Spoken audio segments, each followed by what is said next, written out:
మొన్న హిమాచల్ ప్రదేశ్లో ఒక సంఘటన జరిగింది. అదేంటి అంటే ఒక స్త్రీ ఇద్దరు అన్నదమ్ములను పెళ్లి చేసుకుంది, లేదా ఇద్దరు అన్నదమ్ములు ఒక ఆవిడనే పెళ్లి చేసుకున్నారు.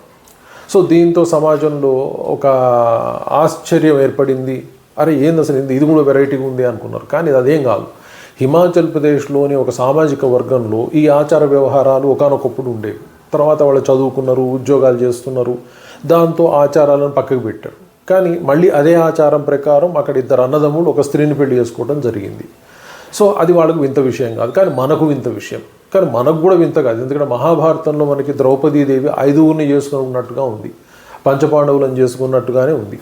సో అది మనం సరే దేవతా కథలు అవి ఇవి చెప్పుకుంటూ ఉంటాం. కానీ అది సామాజిక వ్యవస్థలో భారతదేశంలో ఎప్పటి నుంచో ఉన్నది. అయితే సమాజంలో మన దేశం అనే కాదు అన్ని దేశాలలో కూడా బహుభార్యలు భర్తలు ఉన్న సమాజాలు ఉన్నాయి. దాన్ని పాలియాండ్రీ పాలిగమి అని చెప్తూ ఉంటారు హిస్టరీ అండ్ సోషియాలజీలో.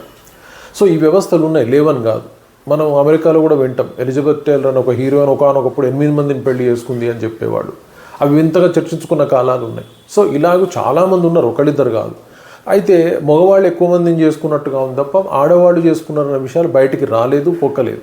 కానీ సమాజంలో అదొక భాగంగా ఉన్నది. ఇప్పుడు అంతర్ధానమైంది చాలా వరకు.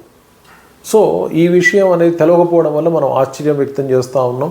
కానీ ఈ విషయాలు సమాజంలో పూర్వకాలం నుంచి భారతదేశంలో ఉన్నాయి, ప్రపంచవ్యాప్తంగా ఉన్నాయి.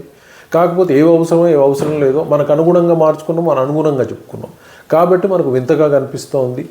మరొక వీడియోలో ఈ పాలియాండ్రీ పాలిగమి అంటే బహుభర్తత్వం కావచ్చు, బహుభార్యత్వం కావచ్చు, ఏ విధంగా ఉండేది భారతదేశంలో కానీ ప్రపంచంలో కానీ ఆ విషయాలు చర్చిద్దాం.